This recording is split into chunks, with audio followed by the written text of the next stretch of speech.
There are three perpetual questions about our world that can't be eliminated, but avoided at all costs.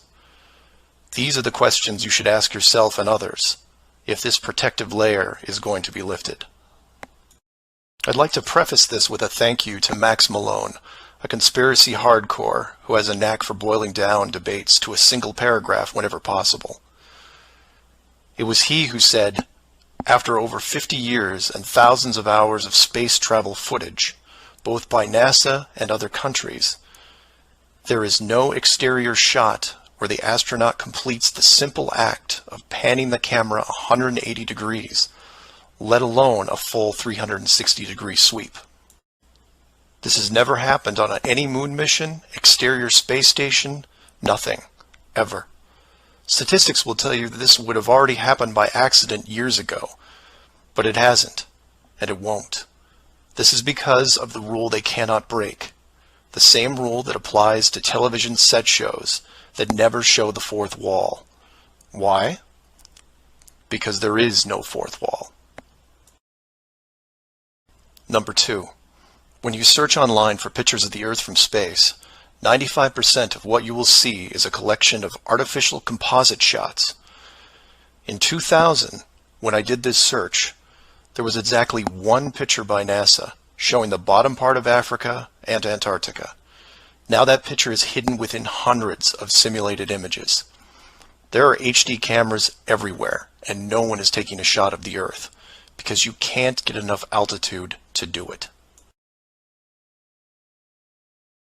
Number 3.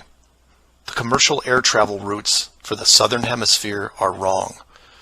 This is an easy thing you can check out in 60 seconds. Take a map reading of the distance between anywhere near Australia and anywhere in South America. It's a straight shot across the South Pacific. Now find your favorite travel site and try to get there non-stop. See what happens. The routes start turning ridiculous. I used to business travel for years, and I've never seen anything like it.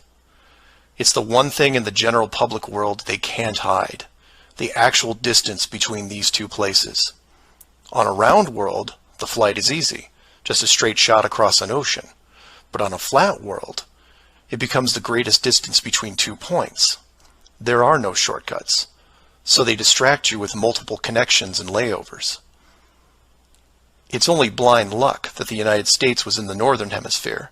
Otherwise, the increased traffic would have raised eyebrows by now.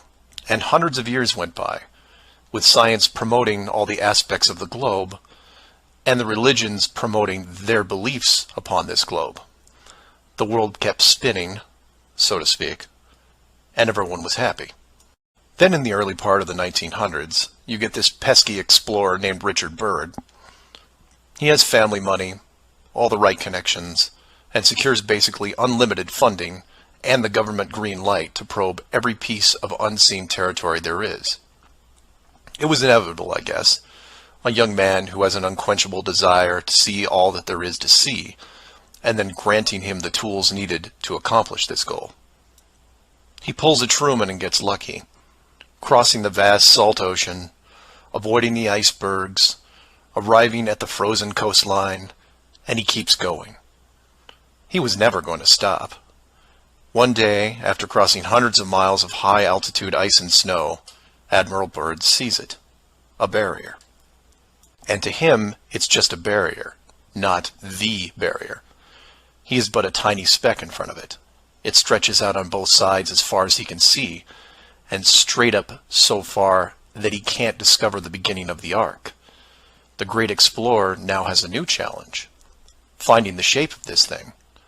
It's much like a blind man describing the elephant. Until you feel out the whole thing, what do you really know? If you look at the AE, or Flat Earth Overhead Map, you see the problem. To even determine the scope of the outer wall, you have to circle it. It would have taken months, if not years. You could use a series of ships going in opposite directions, or planes, but there are refueling stations that need to be built, and so on.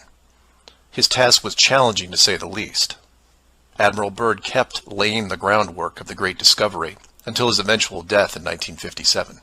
A year later, the United States and Russia found the upper edge. From there, the math was easy.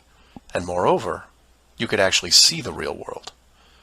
Then, of course, there is the decision, or deception, depending on how you looked at it. The authority made the call to hide the actual shape of where we live, then sealed off the outer edge from prying eyes, and created the space program not only to reinforce the globe model, but to control it.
Can you see the miracles around you?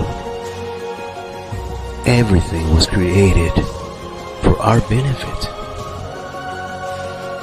Microscopic organisms that engulf every living thing on the earth was created just for us. That, my friends, is a love that's amazing and unconditional. Have you noticed the miracles around you? Our earth is not an accident. We are not an accident. Who are these people who have kept this from us? What are they? We have taken our first huge step to break away from the programming. We have thrown all that we've been taught out the window to finally take our discernment back from all of men's scientific and religious indoctrinations. As we rid of the layers of concepts of science and religion, we begin to understand what it means to abide by our spirit of discernment, for it is ours from birth. We know right from wrong. We know righteousness.